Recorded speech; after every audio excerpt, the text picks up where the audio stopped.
It is time for another motherfucking edition of Tracks from the Damned.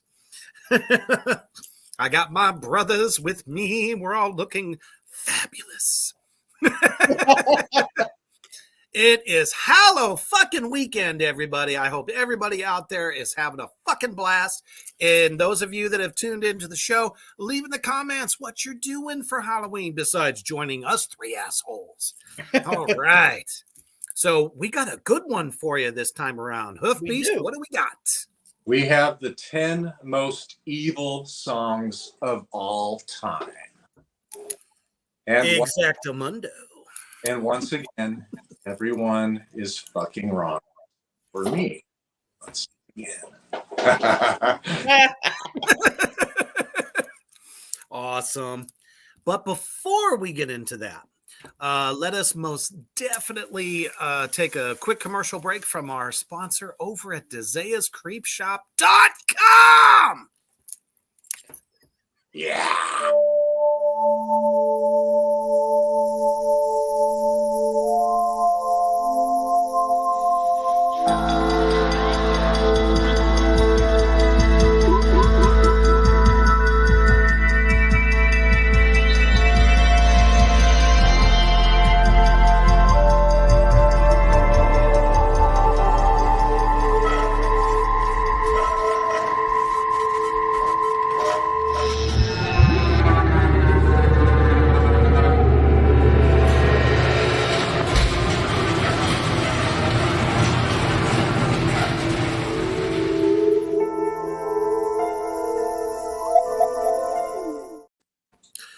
That's right. So dementedly awesome creations by Dezea's Creep Shop.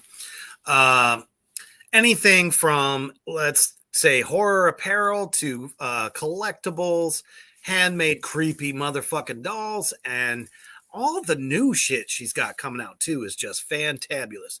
So if you're like us and it's Halloween all year round, you're going to want to grab you some. And as far as I know, there's some discounts going on as we are so close to Samhain. Get there now. Find what you want. Get it for a great price. All right. So, 10 most evil songs of all time according to us. So that's right. The three of us each has our own list, and we're going to go around and conjure up this circle and bring forth the tracks of the damned. Absolutely. All right. Who are we going to start with tonight? I don't know. What are we starting with? How about Genghis? What's that? Okay. Yeah, just I kind of tend to go by what the order of screens are. Well, that's fair. All right. I am going to start off with Skulls by the Misfits. Any particular reason you chose that one? I don't know. Just thinking about it, like lyrically, it's evil as fuck. I thought, chop the heads off little girls and put them on my wall. It really doesn't get much eviler than that. We're talking about probably the all-time best horror punk band. There's been others that have come since then, but still. I can definitely agree with this track. How about you, Hoof Beast? Oh, to me, yeah, of course, I love that song. It's pretty catchy. I want your skulls, I need your skulls. But and I remember listening to that. Was that on Legacy of Brutality? It was. It was either that one or Earth AD. I wrote down what year it came out, but I didn't write the album. I put 1981. Yeah. To me, Earth is super dark. And big time. Yeah, to me, the tracks off there, Green Hell is on there, I know. Those are. Which is absolute fucking classic. Absolutely. There was a band that didn't make the list for me that I really like, so I'll just preview that real quick. Corrosion of Conformity's Prayer. That would have been a good one. I thought I was being a little bit naughty whenever I listened to that song for the first time when I was around all my church people. Fantabulous. So that's your number one then, or? I didn't choose Corrosion of Conformity. It didn't make my list. Oh, sorry. It's been such It a was long day. hard. Like that's one I really wanted to put on. There were several, like I'm sure you guys had as well. I don't know. This one just kind of flowed so well for me. I just didn't like choice wise. Didn't have to put a lot of thought into it, but I definitely think these ones are definitely up there. Real quick though, Kyler, thank you for joining us. Sorry to hear about the shoulders, brother. Just kind of sit back, relax, and let us entertain you. All right. So for my number one, this was a very easy choice. Come to the Sabbath by Merciful Fate. This particular track, in my opinion, out of the Merciful Fate catalog, and don't get me wrong, there's a shit ton of hits, but when it comes to like really painting this creature, or oh my god, creature, let me try again.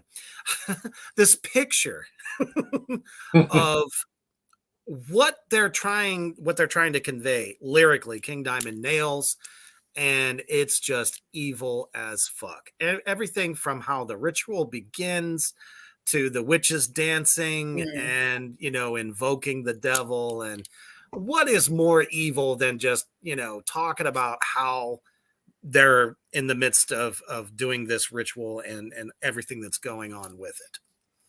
So the context of what was acceptable, and that anything Merciful Fate way back then was super taboo. Really, big time. Cutting edge and shocking. Big, at the beginning of the big wave of the Satanic Panic, it was in full swing, and here they are getting huge in the fucking United States. And yeah, trust me, the PMRC would have had a fucking field day with that one. For sure. Great choice. All right, so my first one, I listened to this song for the first time. I had already heard Obituary. I was into death quite a bit. This is a death metal band. And I had just finished Ranger School. It was the day before graduation. My parents came to visit me in Georgia, and we went out to the record store, and I bought a bunch of CDs. I got Seasons in the Abyss. It had just come out. Rust in Peace had just come out, and I got a Prong Peel Sessions. Remember all of this shit. Music is so important.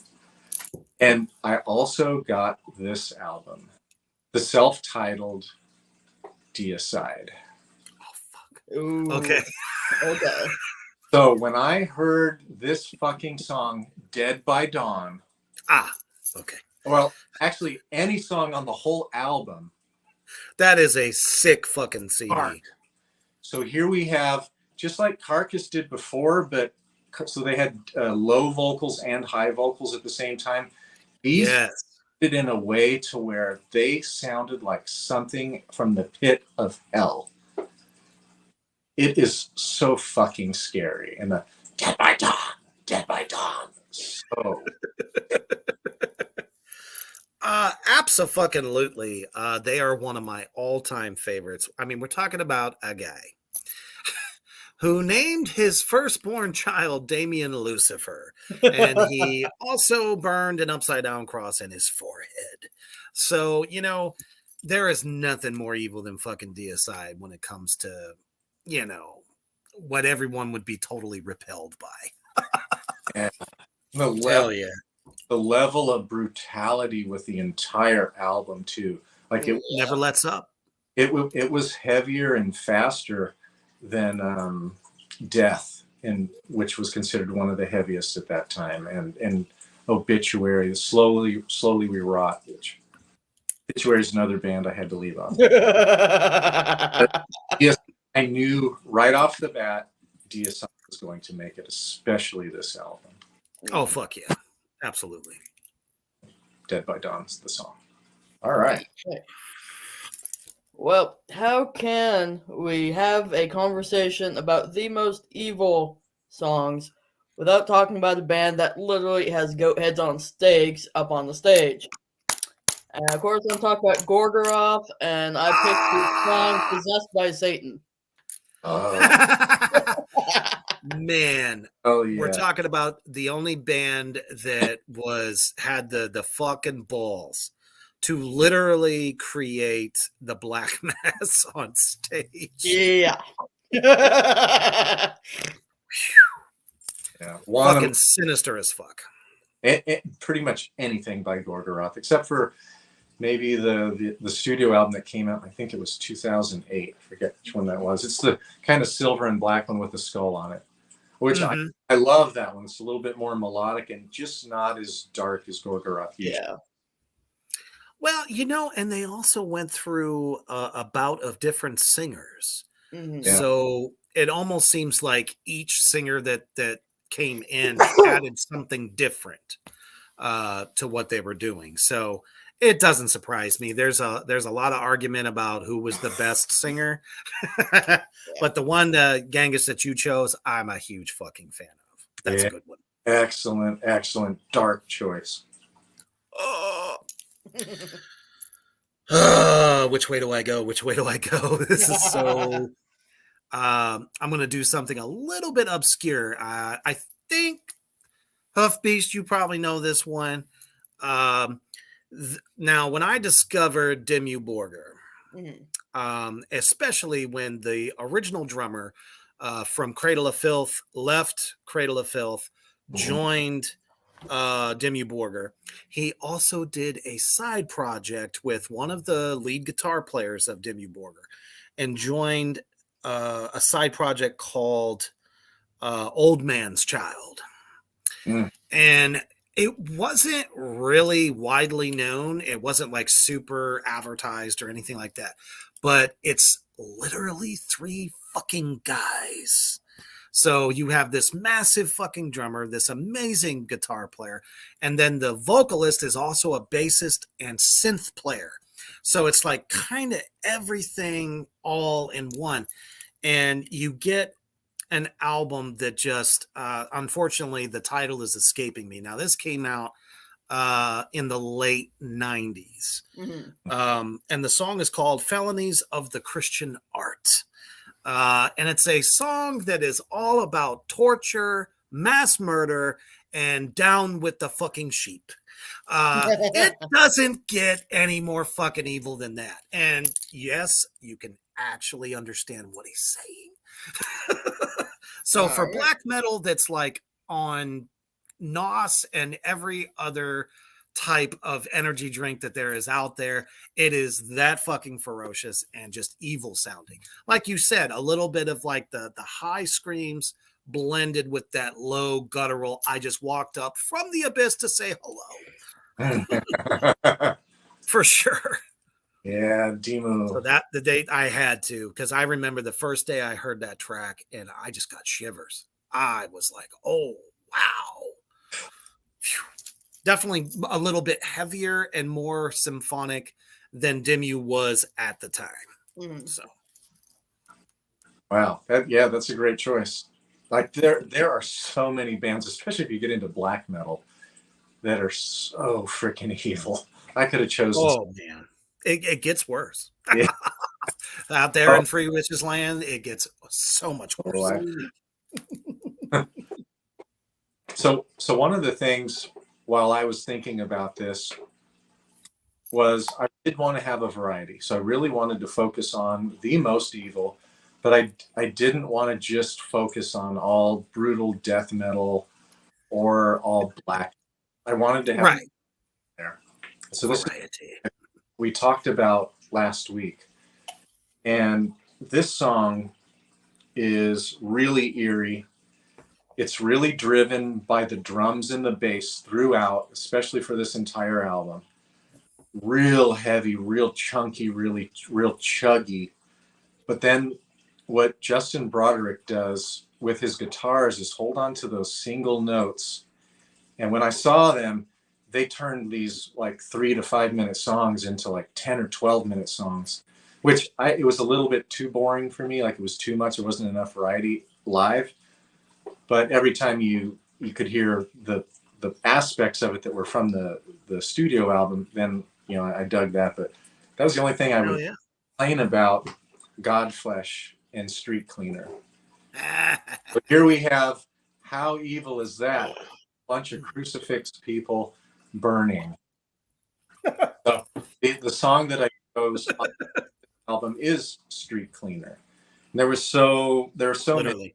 that have chosen on there, but this is really heavy, really, really, really heavy. So if you are into kind of industrial metal, the groove, Godflesh is one of the pioneers of that, and this to me is their best album. Every song on there is absolutely outstanding. And I would also say that just the way that he held notes out, there's no way to me that Fear Factory and Korn weren't influenced by what Justin Broderick was doing with his guitars. So my song I would not be surprised. Absolutely. Cleaner. Hell yeah. All right. Back to me already? All right. We already. All right. My next one, I'm going with Inquisition, Baptized in Black Goat Blood. Oh, okay. I saw that band probably not long after this album came out, and I was completely like, holy shit, what in the name of hell is that? It's so freaky. They're very dark. Their vocals are very unique and like almost put you into like this crazy satanic trance. Was there like any like chanting or melodicism, any kind of overlay? I'm not too familiar. I've heard of the band. Mm-hmm. I just haven't heard a track from them yet. So this actually kind of It's like interesting. very black, very much black metal, but they're how do I even describe what the hell their vocals even are? They're just like they're very guttural, but at the same time they're just like I can't even describe it. You'd have to listen to it. Okay. So like the track, do you know what it was about or Oh yeah, like, what the subject matter was? I can't even tell by the song title. Hang on, I just want to make sure I got the lyrics right. Yes, we don't want to say the wrong thing.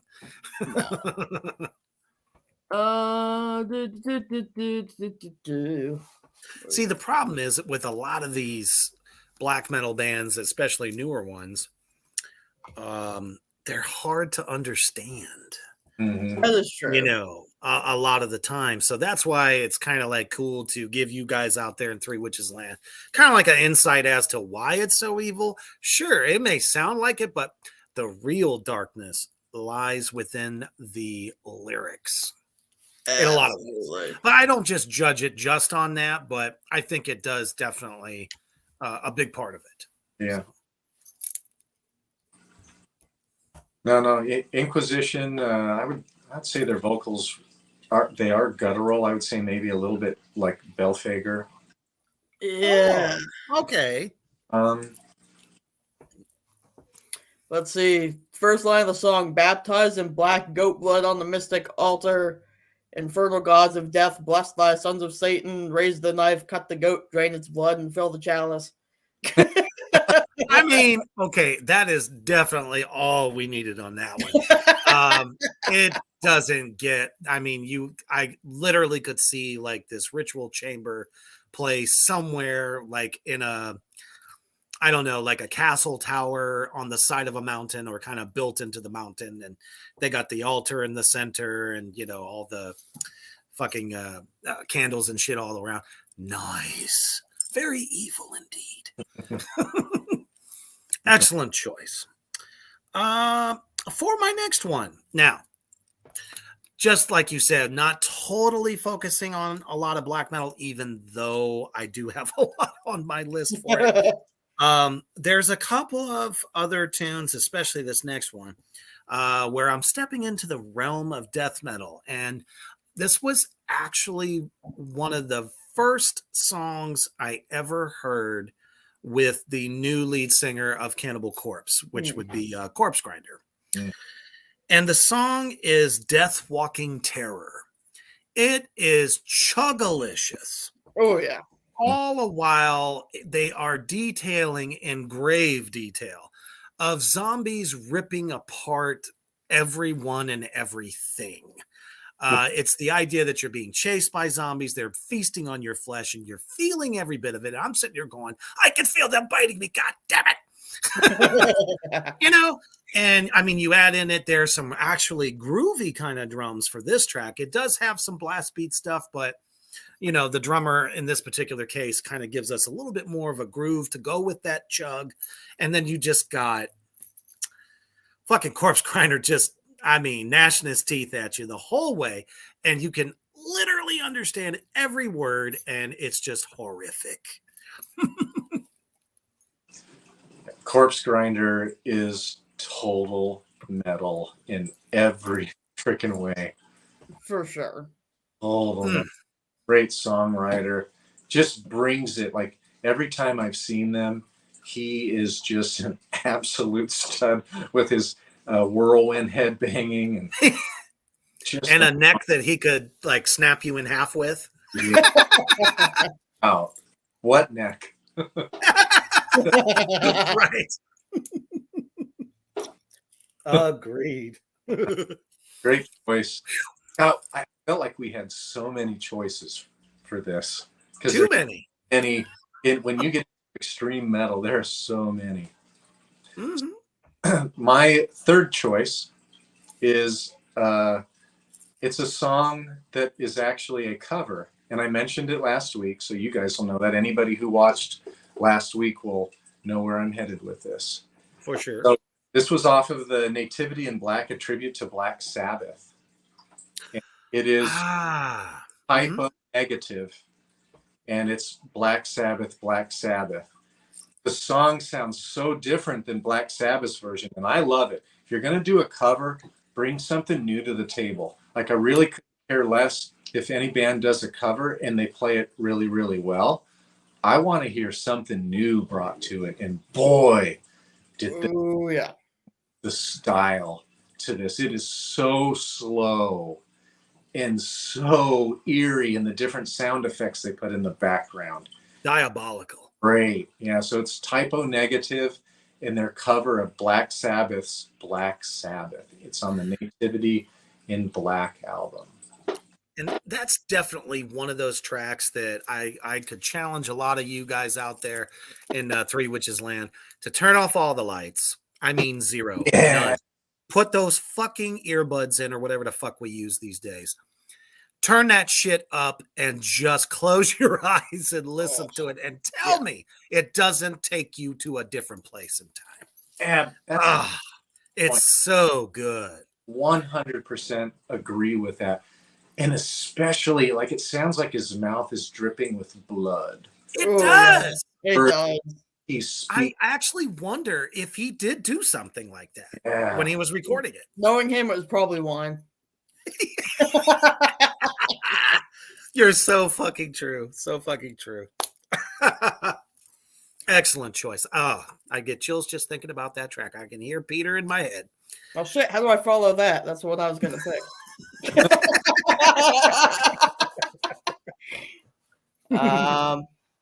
I'm going to go with House of a Thousand Corpses, the song by Rob Zombie.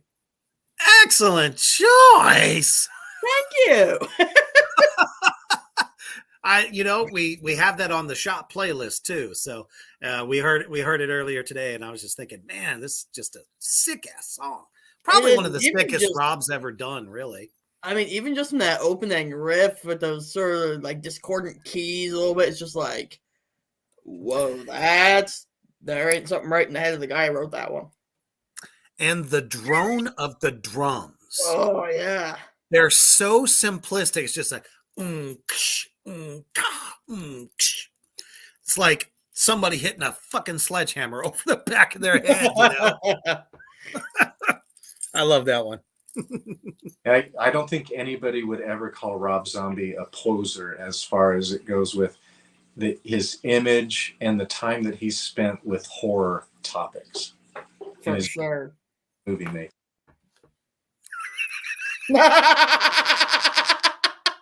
Not sure why, but okay. So far, comment of the night. Diana, thank you for joining us. Hello to you. Hilarious. I don't know how the hell we come continue on after that diatribe of Okay. truth.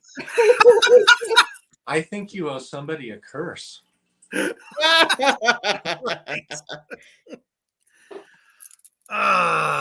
So I know there's probably bound to be some overlap. So I'm gonna save it just for a little bit because I want to make my next choice also different.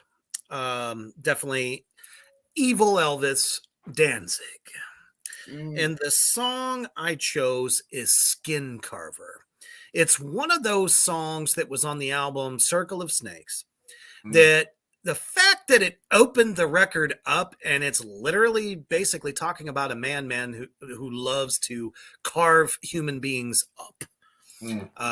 And you know, basically there's points in there where you could kind of think that he's probably eating what he's cutting off these people. So which, you know, knowing Glenn, it's probably a metaphor for something else, but it's just so dark and evil. I just imagine like this, I don't know, Cro-Magnon looking motherfucker who's just got this big fucking butcher knife and just cutting off the skin, and you can hear the bone crack. That's what it kind of gives me. So thought I would choose that one because, you know, there's so many great Danzig songs, but when it comes to like kind of scary, that one for me is definitely like, ooh, that's evil. Yeah. I like it. Genghis, didn't you already know that he was going to choose a Danzig song? Oh, absolutely. No, leave me alone. Good choice. That album in a long time. I'll have to go back and listen to that. It's pretty damn good. And actually, it's when he had just gotten Tommy Victor on guitar. Mm-hmm. Tommy brings a level of heavy that Danzig really didn't have before. Mm-hmm. Like it's a lot more crunchy sounding, which Tommy Victor comes from the band Prong. Mm-hmm. So you definitely have metal guitar. You know what I'm saying? Make up your mind, Tyler. Is it very good or very evil?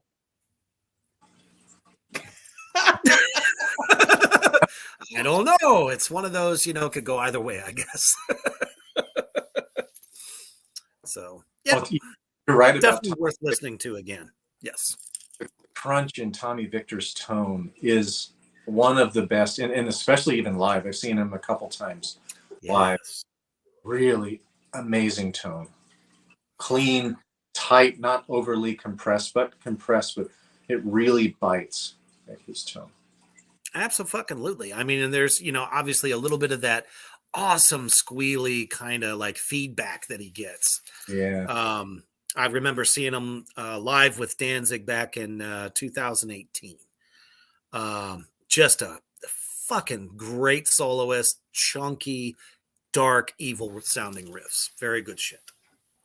Yeah, I think Tommy plays with a lot of feel when he plays. He does. He definitely does. I would agree. Hell yeah. All right. So my next choice, as I was putting on my corpse paint, I was listening to each track just to be familiar with it, and as I was getting the room ready and all that. And so one of the songs that I chose, the entire album is not even on Spotify. So this song to me is so controversial. The album is so controversial. The album imagery is so controversial that it's not even on. And this song opens with a scene from The Exorcist where the demon has the cross and is going, "Let Jesus fuck you. Lick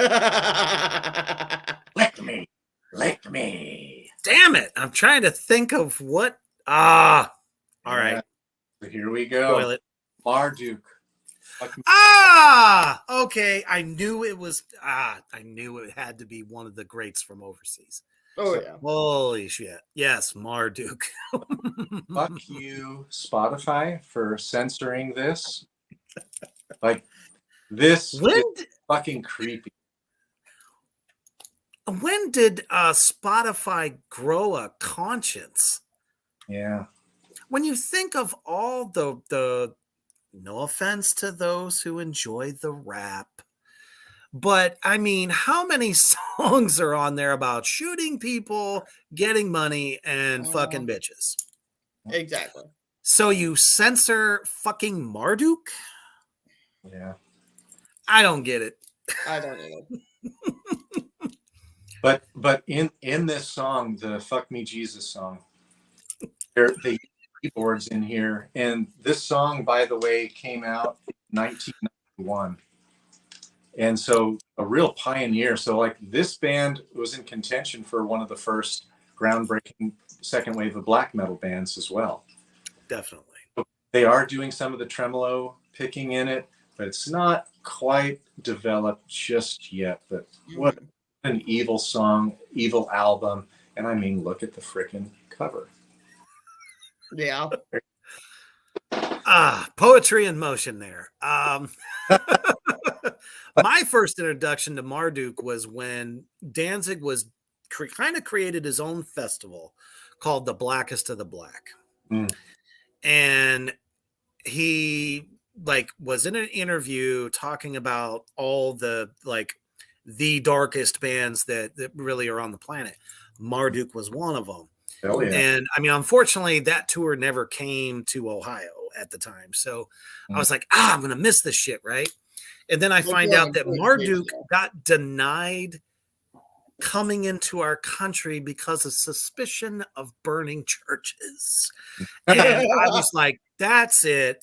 I'm going to go listen to every fucking Marduk song I can get my hands on. Because if they're doing that, they must be great. Yeah, I saw them the second time I saw Moonspell. I don't remember what year that was. Mm. They were with them? Yep. No shit. Damn. What a very interesting dichotomy. Holy shit. I mean, both are great, excellent bands. It's just not normally would you see, those types of two different genres together, but I dig it. Watain was denied access this past March into the States. They were supposed to open up for Mayhem. And that was going to be a great show with Watain or Mayhem. Oh, you know what? I did hear about that. Holy shit. So I did get to see Midnight, though. It was supposed to be Midnight, Watain, and then Mayhem. So I got to see Midnight and some band in Atlanta. Wow. Oh man, what a fucking crazy show that could have been if they would have let him come in. No. Shame on you, United States. Wow. All right. My next one I am going to go with. All right. So I could have picked a few different songs by this band. One of me and Reaper's great loves, Rammstein. Fuck.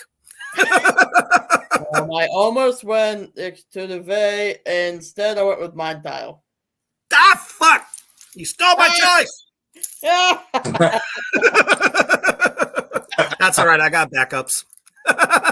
Okay. Now tell everyone why you chose it, though. Okay, so I'm not Loudwire, and I didn't pick it just because it was based on true events. Yes. Right. Exactly. But, I mean, it's literally a song about, eating somebody. And feeding them to themselves. How much more fucked up evil than that can you get? Hey, Genghis, who is your favorite? I think you both have a favorite music reviewer from Loudwire. And I'm being sarcastic. Hashtag JD. Fuck JD. JD, yep. Yep, that's it. I was watching one of the episodes this week, and that dude's name came up over and over again. And what a dipshit. Just awful. I mean, there is no worse a review. And these were bands, albums, or songs that were chosen to be on the like a greatest of all time list. And he is just shit talking them. Just Oh, horrible. It's like you're gonna trash a band that made your company's fucking list. You better have something good to say, especially when it comes to legends. I don't even want to talk about what he said about Rob Halford and fucking Judas Priest. Yeah, really. That shit was horrible. Big time. Don't read Loudwire. All right. My next one is definitely something that touched me like in a very evil kind of way. Not only because of the story that it's based on, but the fact that the way they delivered it was something of legend. When I think about concept records where they're telling a horror story, and it's just so their vision when they put it into the song was so good you could see it in your mind.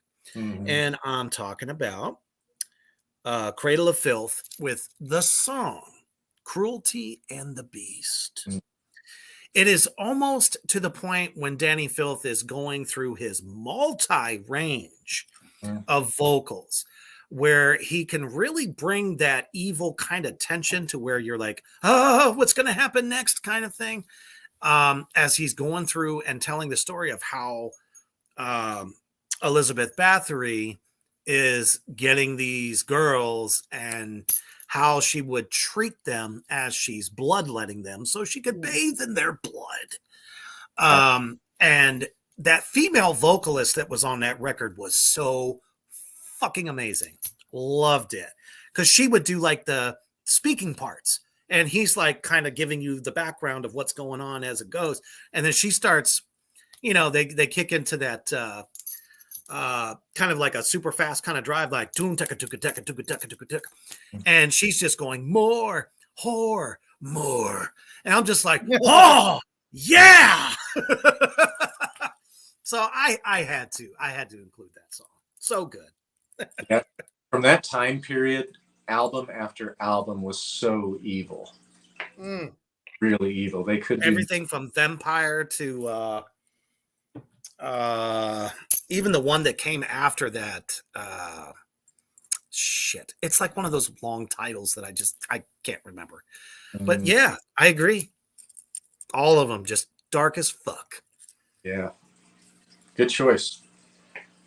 All right. My next one, which is number 5. We're already to 5. A band that I got to see on their Bad Tour album in 2014. And it's one of the most hated albums of all time. But I also got to see them way back, and I've got the long sleeve shirt still from the Covenant tour and from the Domination tour. And so I'm speaking about Morbid Angel, God of Darkness off of the Covenant album. Yes. Super, super dark. I really love how David Vincent does the spoken words that has kind of like the gurgly, bubbly effect. I really like that effect.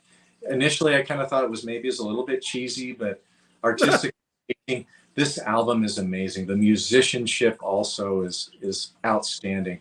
But God of Emptiness has such a slow, sludgy groove and just really evil. And then the video that goes with it is excellent as well.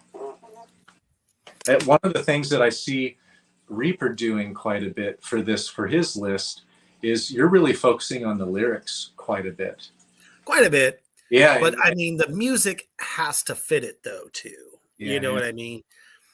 Because it's the guitar and the tense kind of play between rhythms, that can really drive those lyrics. Sure, lyrics can be evil on their own, but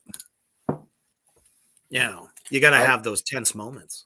I really tried to focus also on, of course, the lyrics are important, but the just overall sound, but I really wanted to have variety. So I love that album because it has fast parts and it has really slow, sludgy parts, almost heading toward doom, but they just didn't hit the single notes on the low end and kind of hold them and bend them this much. But there we go. Morbid Angel, God of Emptiness. Hell yeah. That's a good one. Feel like Reaper, drop that horror drum beat.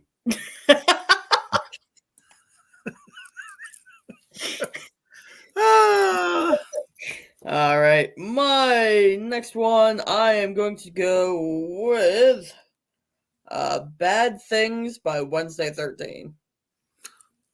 The song is literally just all the different ways you want to kill somebody. And then, having a cake at their wake. Nice. So you killed them and you're celebrating the fact that you did it all Yep. at the same token. I like that.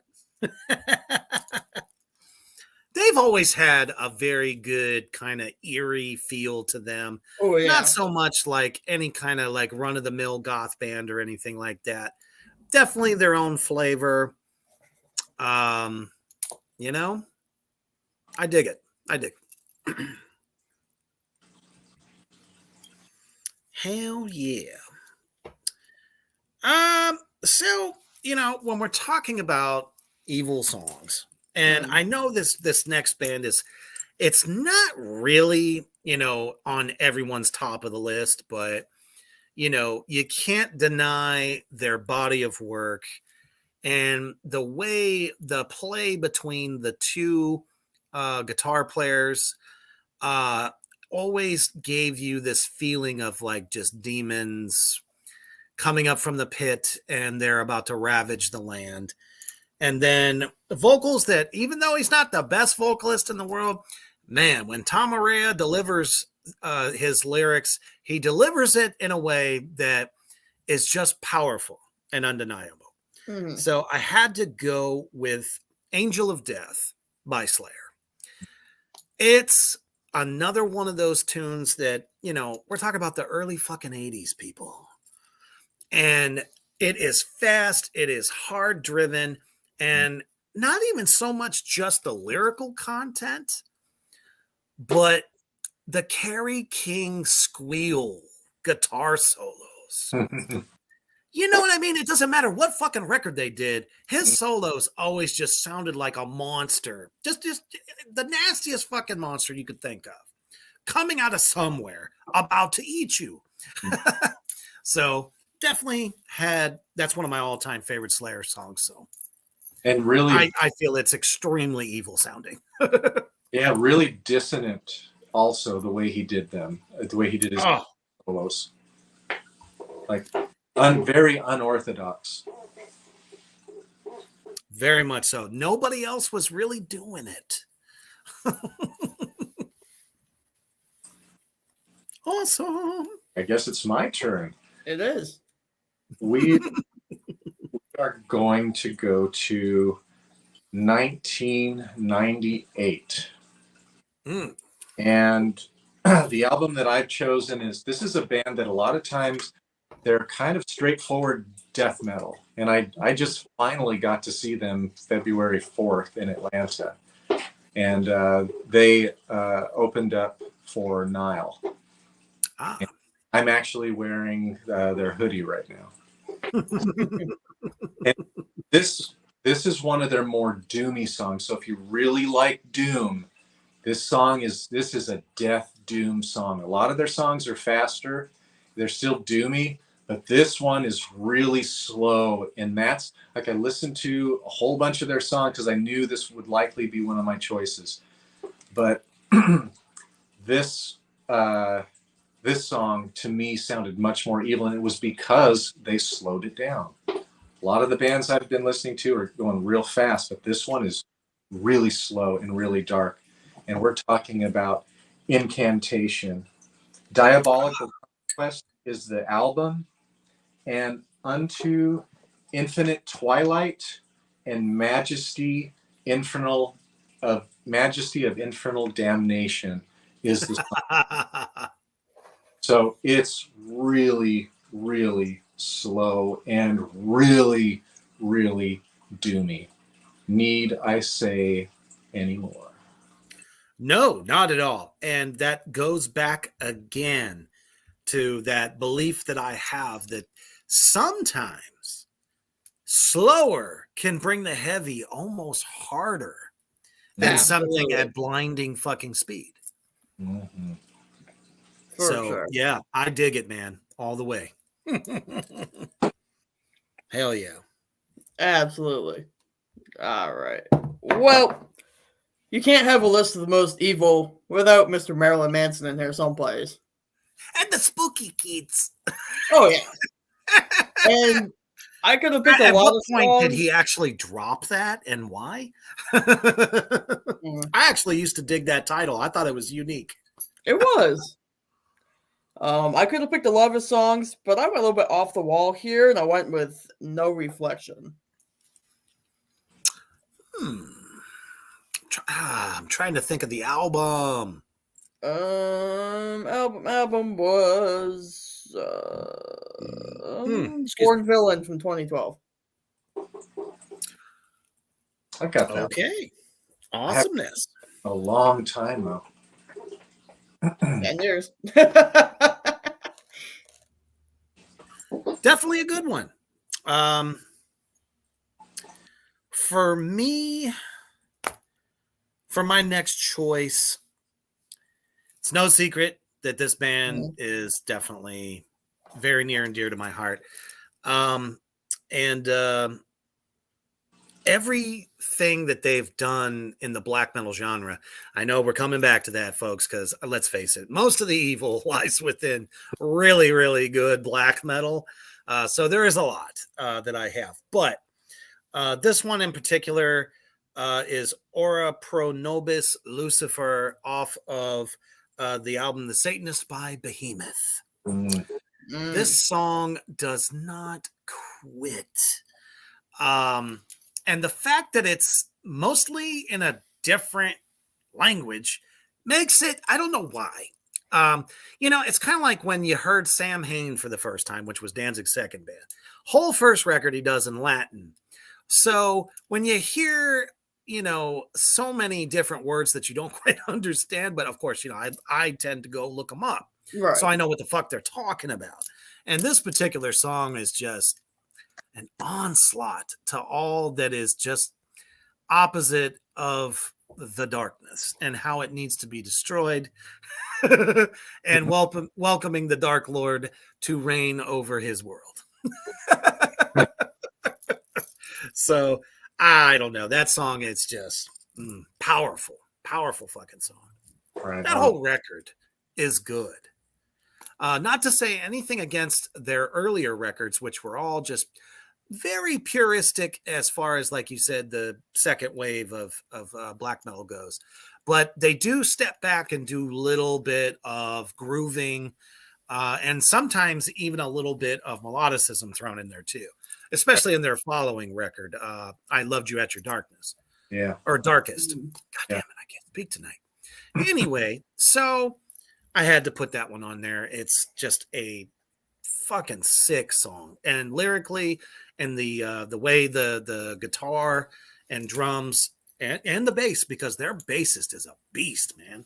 I know he picks, but when you hear him, it's such a good sound, and it's real sludgy, almost kind of. It hits you right in the chest, so it has all the elements for me. Yeah, what a great album! The entire album is really, really good. I really like Evangelion's my favorite. Yes, I love that one as well. A little bit more of the black metal flavor.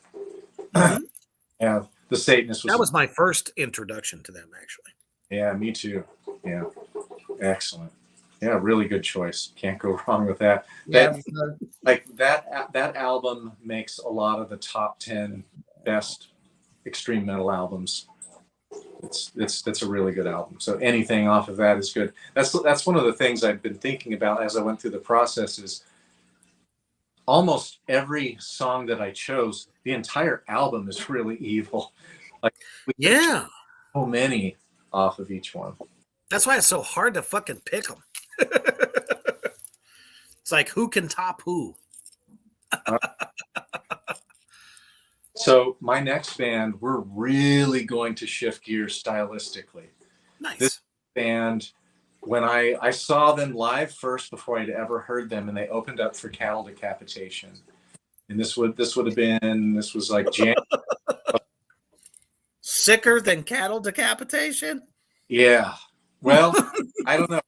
In a different way. Like these guys Gotcha. are so fucking unique. They're kind of like mathcore, but it makes you feel like you're crazy. So like you've got this kind of like Okay. Insanity. Hmm. yeah, like a really crazy, like Jeffrey Dahmer is chasing you and torturing you.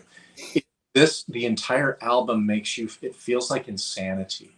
The entire And so what I'm talking about is this song Definitely in my wheelhouse. with this song opens up with a recording of a demon possession. And so it's a little bit like The Exorcist, which I like it already. and then what you get is really crazy, like you're out of control and you could never control what is screwing you over and scaring the shit out of you, and what is possessing you. And I'm talking about a band, and if you guys haven't heard of this band before, check them out. If you really like bizarre guitars and really, creative, cutting edge artistry, check out Psyopus. Psyopus, I've heard of them. Yeah. Okay. Odd Senses, and the song that I chose is called The Burning Halo. Mm. So the burning halo, that already is kind of evil, something against Christianity and angels. And really, this is a song that is about madness, and it's really discordant. Listen to it. It is really unique. Psyopus, Odd Senses is the album. The song is The Halo Effect. Nice. We Nice. are the happy children of Satan. Folks, when you listen to this kind of shit, it's not going to be wine and roses. It's going to literally hit you to your core and make you want to run from it, but you just can't stop listening. Yep. That is what is evil to me. Something I just can't put down. You know what I mean? Absolutely. Hell yeah. Excellent choice. Brother Gangus. All right. Love. I love him or hate him. I fucking love him. Fuck you. So when you preface it with that, somehow we feel like we're about to eat a bag of dicks. Which is actually a t-shirt that is being made for me as we speak. So I may have to debut that on our next show. I say it so fucking much. I don't know. But, all right, what you got for us? I had to put something by Ghost on here. And I picked what? Like I didn't know that you were gonna say Ghost. Hey, go. I knew it was coming. Kind of like Kumbaya devil music. He's the satanic John Denver. Yes. Now that should be a t-shirt. Yeah. Anyway, all right. Which one did you choose there? Year Zero. Okay. I love that song a lot. They haven't written a song that I don't like. No. I was tempted to go way off the wall here and go like Kiss the Go-Go, but that's just so much fucking fun, though. I really enjoy that song. Well, and the fact that churches thought that it was like asshole, but no, I'm thinking of Mary on the Cross. My bad. Whoops. I mean, that's a good one too. Mm.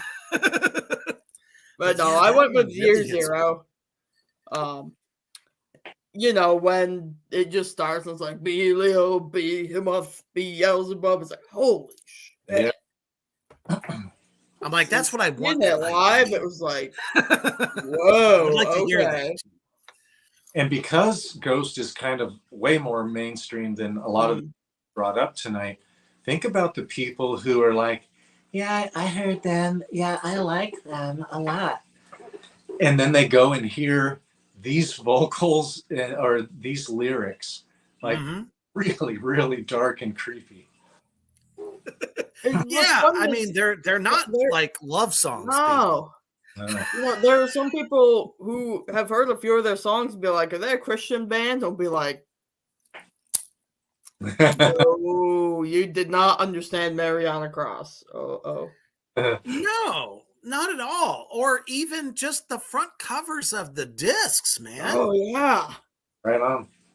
They don't hide nothing. The Mm. stage show. Uh-oh. Do you Yeah. think they're fucking puppets out there? No. Yeah.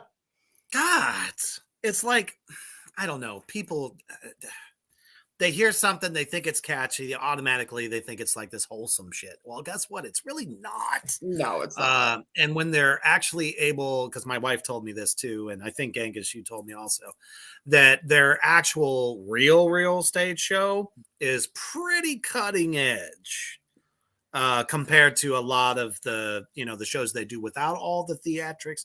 I'm saying they pull all the stops out, So it's like, yeah, people, it's not happy-go-lucky shit. Even though it kind of No. sounds like it, it's not. No, it's All right, I'm stepping into a genre now that actually we've touched upon a little bit. And it's one that I'm almost digging more than just Doom itself. I love Doom metal at its core. It is like, I don't know, the be all end all for me. But this particular style of Doom, I just love so much. And it's known as blackened Doom. yes. So you're not getting pretty vocal melodies with this stuff.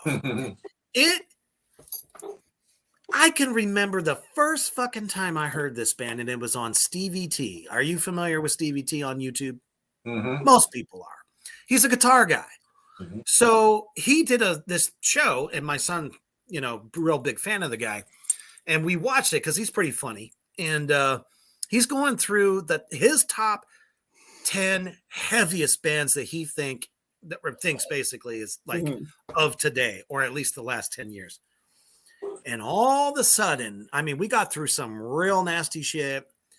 And then finally he ends with this band called Black Tongue. Okay. Let me tell you, that guy's guttural scream just literally ritually disembowels you when you hear it. It really doesn't matter one way or the other. If you know what he's saying, it just hits you. And then he can go as high. Oh my goodness. So good. And the song that I chose was Second Death. And let me tell you, you're going to die about several times when you hear this song. Because if you've never heard Black Tongue before, they should be on your list of what to listen to in the future. And we talked you talked a little bit about the mathcore, maybe the proggy side of things. Yeah, they use, I believe they use 8-string guitars. So I mean, it's just so fucking low, but it's crisp. And the drummer is so creative. So it almost kind of creates, and especially this particular song here, kind of creates that I'm not sure where I am. I just got injected in the throat with some kind of funny juice, and I'm just doing one of these. You know what I mean? So give them a shot. Actually, I got a picture of them right here too. Do they look happy to you? I mean, they bring it really, really hardcore. So they haven't really hit America so much. Canada's kind of big on them, and obviously where they're from in the UK, they're very big over there as well. So check them out. The song is evil as shit. Reaper, thank you for introducing me to something I haven't heard before. Right? I'm pretty good at coming on to obscure bands that I otherwise would have never found. And it's usually by mistake.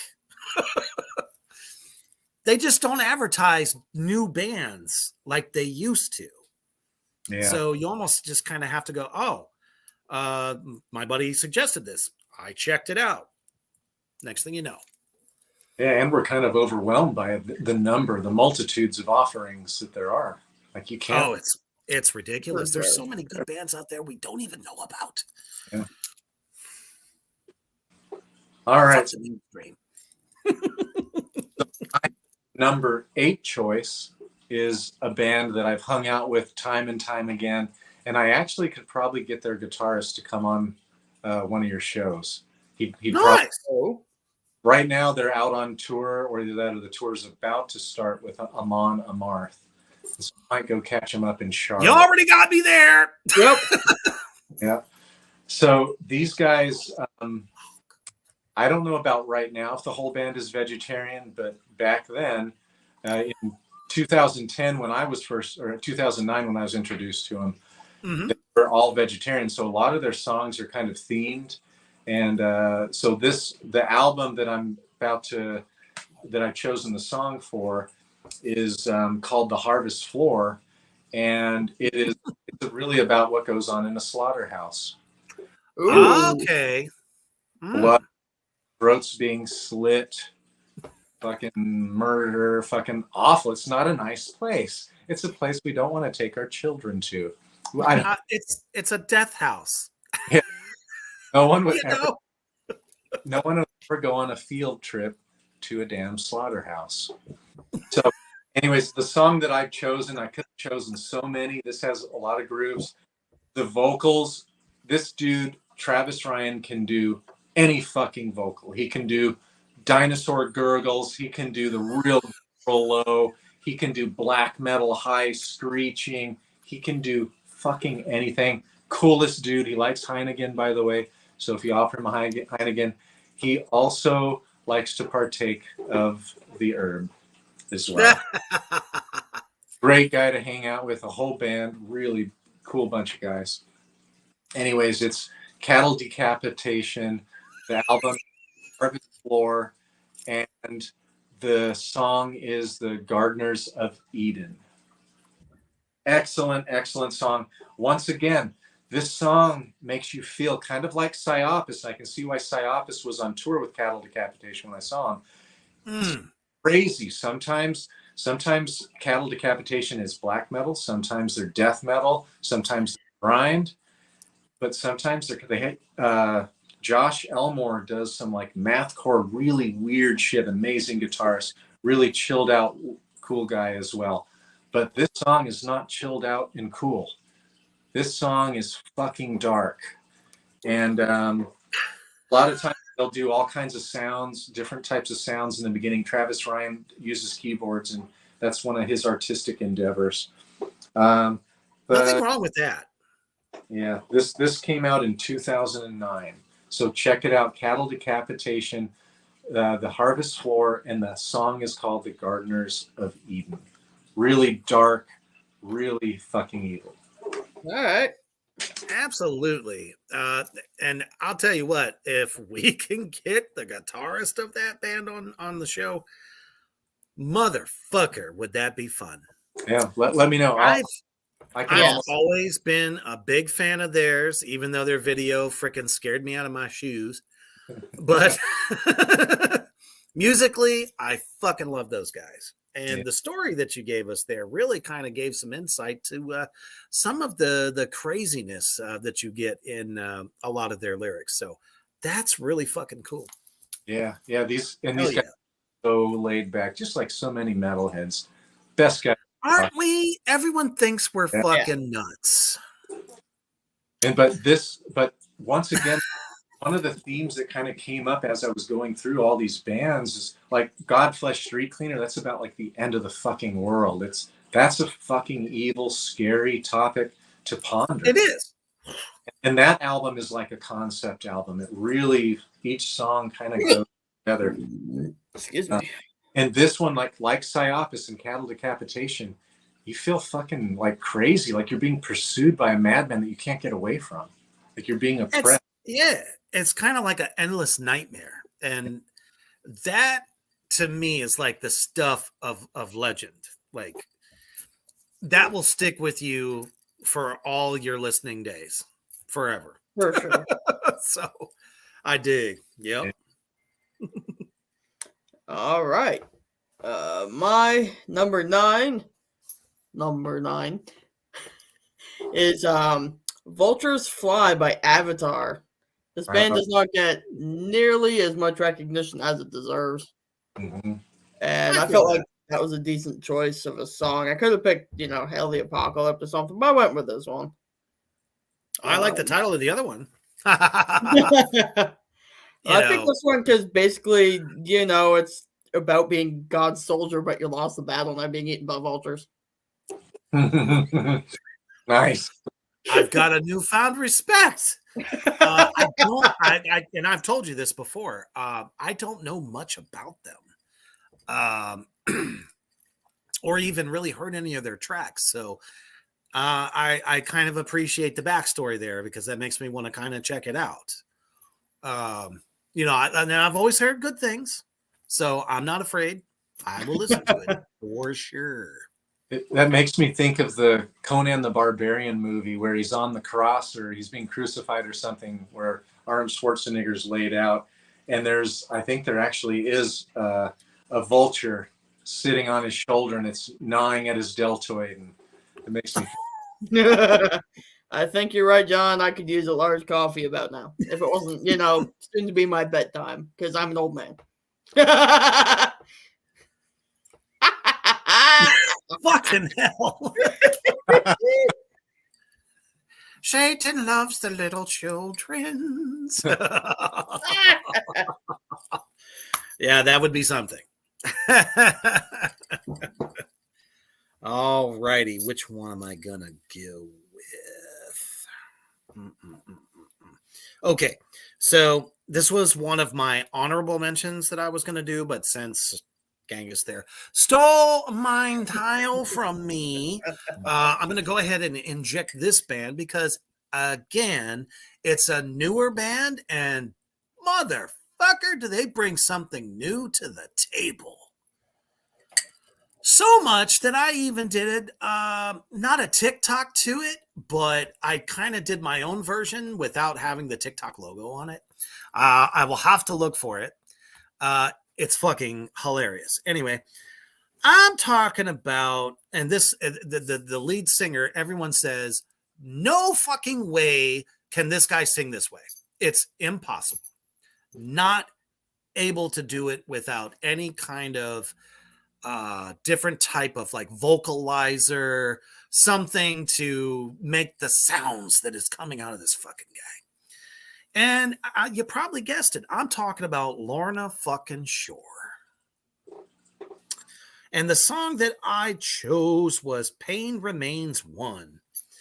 I didn't get the rest of the title, though. It's Dancing Like Something or Other. Well, anyways, so this was the very first song I ever heard by them. And again, my son introduced me to them. And I was like, how many singers do they have? It was so fucking evil. Lyrically, I'm not even sure exactly what the song's about. Obviously, pain remains. Okay, it was obviously maybe something traumatic or emotional, something, as a lot of these bands do. They have a lot of death metal elements, some black metal elements as far as like blast beating and skank beats, and obviously the guitaring with the 30-second note runs. You know what I'm talking about. So that's how I put it into layman terms for everyone that doesn't know what that exactly means. But, and they can also slow the fucking train down to a halt. Mm-hmm. Just when you thought you had everything they had to throw at you, and then little bits of like interlude with some eerie screams with no fucking guitar, no drums, no bass, and come back. Everybody comes the fuck back in, pulls your ass back into the fire, and roasts you like a fucking turkey. So I had to mention them. So actually, in a way, I'm kind of glad that you stole mine tile from me. So All right. I dig these guys. I'm glad you stole it, Genghis, just because I like stealing. Awesome. When you were describing the vocalist, I was thinking you were going to talk about probably the band that pained me the most to leave off of my list, which was Infant Annihilator. And that would have been one of my honorable mentions as well. So. Yeah, like that was the one that if there were 11, they definitely would have been in, was Infant Annihilator. Oh, hell yeah. So heavy, so fucking evil at every fucking song they do. Their fucking band name says it all. Oh, yeah. You literally are getting annihilated by these guys.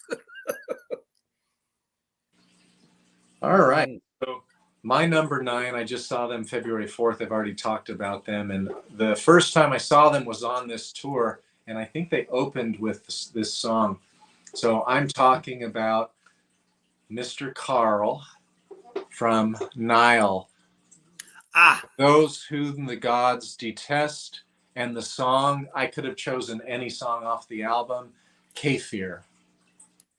So this song is so fucking evil. It really makes you feel like you're in one of the pyramids and there's all kinds of, there's demonic presence around and mummy, all scary shit. And they really do bring in that kind of Egyptian kind of feel. And in the middle of this, or maybe 2 or 3 quarters of the way through the song, they have the kind of prayer that I heard when I lived in Saudi Arabia for 3 years. They played this fucking shit 5 times a day. And especially in the malls, they would play it. And then they would close all the shops and you couldn't do anything. You just had to sit there for like 45 minutes while they went and prayed. And so you'd hear this prayer, that real kind of high-pitched Allahu Akbar, but really high-pitched. And so it has that in the song, but I love how Carl slows things down. They have dual vocalists. So one is garbled and very forceful, and then Carl is so low. He sounds like a giant fucking demon. And he's almost like Osiris himself. Huh? I said almost like Osiris himself. Yeah. Or Anubis, actually. That's probably what he's doing. And just the way they slow things down to a sludge, it is so heavy and so dark. If you haven't heard of Nile, this is the album I would recommend, Those Who the Gods Detest. All right. Nice. Excellent. And Kafir is the song. That's my number 9. Hell yeah. All right. Hey Reaper, I'll give you one guess which band I'm saving for last. Moonspell. Really? How'd you know? Yeah, if I get a chance to incorporate my favorite band into something, I'm gonna do it. So I'm doing it. Of course, I'm doing Moonspell, and the song I chose is this one's all in Portuguese, but it's Em Nome do Medo, which means in the name of fear. What about what tomato? A rotten tomato? But the song is, it's like, how do I even, like, something lyrics in English translate to black alphabet from the floor lifts you up. Your trust never fails. We ate the fruits of the sad garden. We ran out of time and reached the end. It's also just a very heavy, very dark sounding song. So what's the band in the song again? The song is Em Nome do Medo by Moonspell. Okay. Yeah, I'll remember that. I'll remember Moonspell. I'm writing down some of these that I haven't listened to before. Oh, for sure. And it's so interesting because this isn't the God damn it, John. Hell yeah. Any hoozle. It strikes me so interesting. I know I might be getting a little philosophical here, but looking at the story of, you know, the Garden of Eden, Adam and Eve, and how it was just so horrible. What was horrible about it when Lucifer was just trying to enlighten us all? Um, It's like, here's undefiled wisdom, but yet everyone says, you know, I had to do it. I couldn't help it. It's almost Hallows Eve. God damn it. Anyway, but yeah, definitely, like, you know, a very touched upon topic quite a bit in a lot of these darker bands. And you know, when Genghis kind of introduced me more to them, I really could kind of see a lot of the genius in what they do. And the style is just very doomy. Just great musicians, period. oh, absolutely. And I remember when we were, who the hell was it we were interviewing? I wonder if it was Tigo Kubak, who knew the bassist. Oh yeah. From Moonspell and you know, kind of talking about that, just all around great guys, you know. And sometimes it's a lot of these foreign flavors that you get a lot of the essence of their cultural music inside the heavy, Absolutely. and when they come together, you get something so much more, you know. And I think in a lot of ways in America we lack it. I kind of feel this way. We don't always get something bigger, you know what I mean? Just something more dynamic, I guess. But I don't know. I've always kind of felt with this next band, and love them or hate them, I know. You're probably not going to guess who I'm going to end with, but who I am ending with is the band Down. And the song that I chose is The Ghosts Along the Mississippi. Now, this was the second record by Down in which Rex Brown comes back, legendary bassist, joining Phil and, you know, the lead guitarist of and vocalist of Corrosion and Conformity, and some other, you know, members of the band also from other big bands like I Hate God, and I almost said Ton, but I know I'm wrong. Is it Clutch? It's Clutch. Yeah. Okay, almost fucked up. But man, that second Down record is just so emotionally, mentally, just fucking crazy. Every song is like this inner struggle kind of fight. You know, obviously the shit Phil was going through during that time, Phil Anselmo. Right. And this song has almost like kind of a dual meaning, because it's kind of like a play, and this to me is, you know, evil in its own way. Kind of like talking about the ghosts of like people, you know, you used to know, but also, you know, New Orleans is so rich in paranormal, supernatural, all that kind of stuff. And this song kind of just all ties it together. And the fucking riff to this tune is just doomlicious, very chunky. The drums are just driving like never before. So I had to kind of add it in there because to me, it's even though it's a more of a doom sludge. I almost said stoner doom, but it's not really stoner in there. Not on this one anyway. It's just fucking womp ass. Southern metal just has always had such a uniqueness to it. And I think that's why I like the band so much. It's doom, but it also gives you a little bit more different kind of flavors.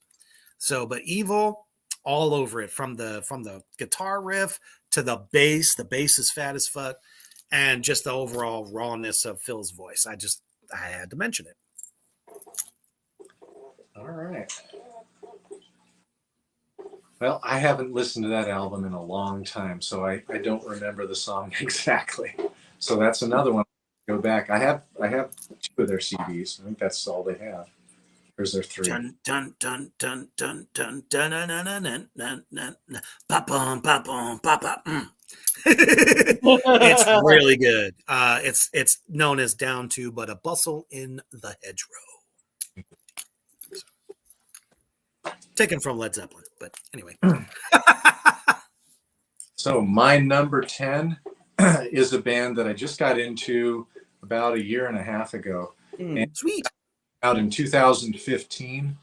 It is a black metal band, and if I had to describe what's really unique about this band, I would say they're really atmospheric. So they set the tone of fucking evil. Like you don't want to walk through your house without the lights on if this album is going on.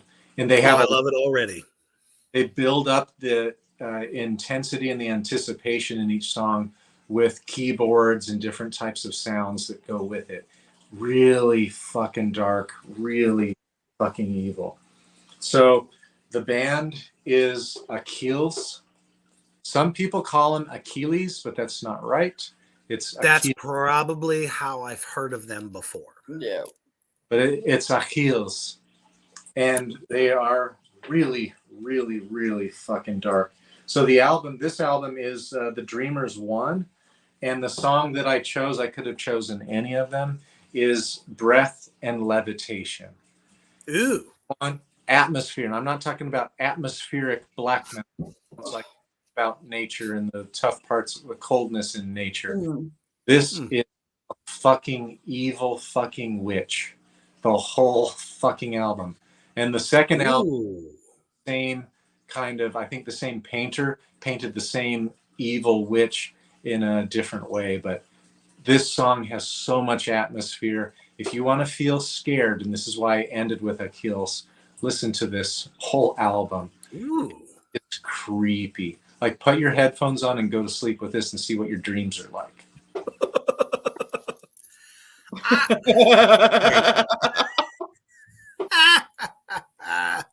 John, most of these songs. Hang on, John. These songs, if you play them forwards, I think they might be a little bit scarier. Guaranteed. Yeah, they do such a great job with atmosphere. I want to throw out my the poor bands that I had to leave off real quick. Annihilator was one. Watain, Castus Luciferi, super dark, super evil. I had to leave them off. Cathedral, The Forest of Equilibrium. Ebony Tears is super dark. The song, I forget the titles, The Serpent something, Serpent's Eve or something like that. That song is really evil. Hooded Man, I wanted to put on some of theirs, but they were a little bit too melodic. I didn't feel like they really sounded all that evil because of their melodicism. The Accused, Devil Woman, really dark, really creepy intro to it. And it really feels like you're dancing around a bonfire and praising Satan. And nice. maybe Almost kind of reminds me of the movie Witch. Yeah. I would say Belfager. How the hell did I leave that off? Yes. Every freaking song is so dark and so evil. Blackened death metal. And Corrosion of Conformity, Prayer. Yes. Yes, absolutely. Really evil song as well. I would almost throw in just about anything by I Hate God. Yeah. There's nothing pretty or nice with this band. Everything you get is just pure disgust. And definitely evil. Them Conspiracy, only because I say those two albums, it's a part one and a part two. From King Diamond, that whole fucking story about grandma and the spirits or entities known as them, and the killing of King Diamond's sister in it, and they're trying to kill mom, and phew. Again, albums you can just turn the lights off, put the earphones in, and just let the story grab you.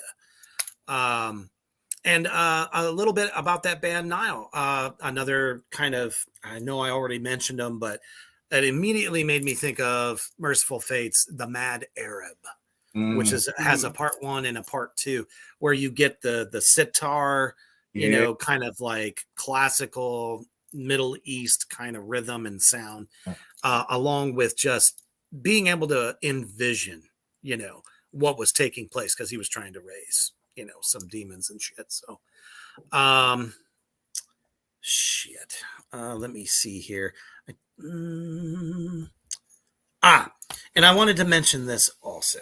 The song Puritania by Dimmu Borgir is also my on my honorable mention, because when Nicholas Barker joined the band, and I'm not talking about the pop punk guy, I'm talking about the 400-pound megalodon of a drummer that plays for Dimmu Borgir. And something was just so refined and renewed in that version of the band that made them more apocalyptic black metal, if you will. Mhm. Every song, you just felt like you better live for the moment, otherwise the next second you're dead. Just that whole fucking album. But that song Puritania, definitely one of my top all-time favorite Evils tunes. And then one that you had mentioned, I kind of knew you would, which is why I left it for my honorable mention.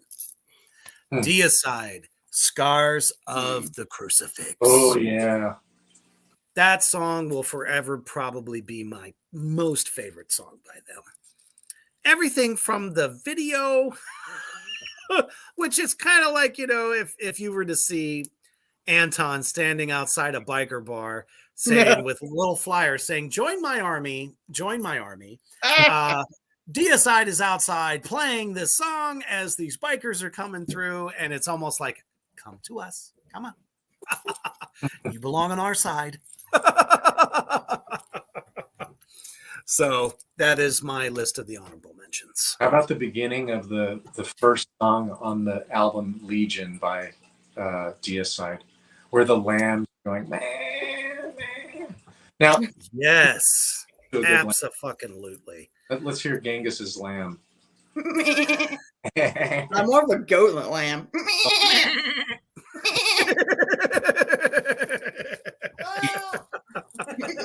Wait a minute, one more time.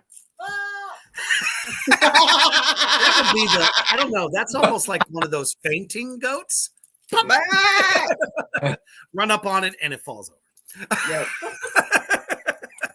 I'll take it either way because I think it's fucking great. Hell yeah. Any honorable mentions for you, Brother Genghis? The only one I had that I didn't have to pull in was a song called Hellbound by Cult of the Sun. Ooh, okay. They're very much not known. They call themselves, they are occult murder pop, but they're kind of goth metal, I suppose. But anyway, that song in particular I really liked because it's fun. It's very catchy, but it's very much like all about evil and hell and Satan.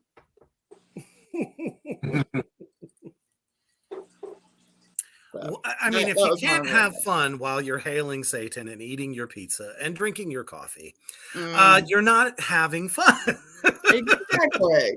We like a little fun with our killing and murdering and destroying and burning and hanging in some cases, nail. Yes, we love that shit. It is because it's fun. And Absolutely. It's no different than fucking horror movies and any kind of supernatural legends. We love the shit that scares the fuck out of us. Well, damn it, how is it any different with all the bands that we have discussed tonight? And for some of you, if you're not familiar with some of them out there in Three Witches Land, definitely fucking check it out. Yes. You might find that you dig it. Right for sure. Below now, what'd you think of what we chose? Were they evil? Did you think any of us are full of shit? Write it down. One of the things one of the comments I saw that I thought was rather interesting was dark indie music just tears shit up. And that's very true. Because, we've actually mentioned a lot of bands that most people, I mean, unless you're music nerds like we are, don't always know all these bands. So it's good to know that some of our viewers out there like this kind of stuff. Let's see if there was anything. Oh, this is good. The creepy music touches Reaper. Yes, in my giggle place. I love it. Glad nobody brought up Evanescence tonight. I mean, No the band offense. does have an essence, but The band is wonderful, but there's nothing evil. no, she's just dark. She's not evil. Well, there's many layers to dark, just like there are many layers to Shrek. And onions. His onions. He has layers. Maybe whining and crying is dark. I don't know. I said the same thing about the Backstreet Boys.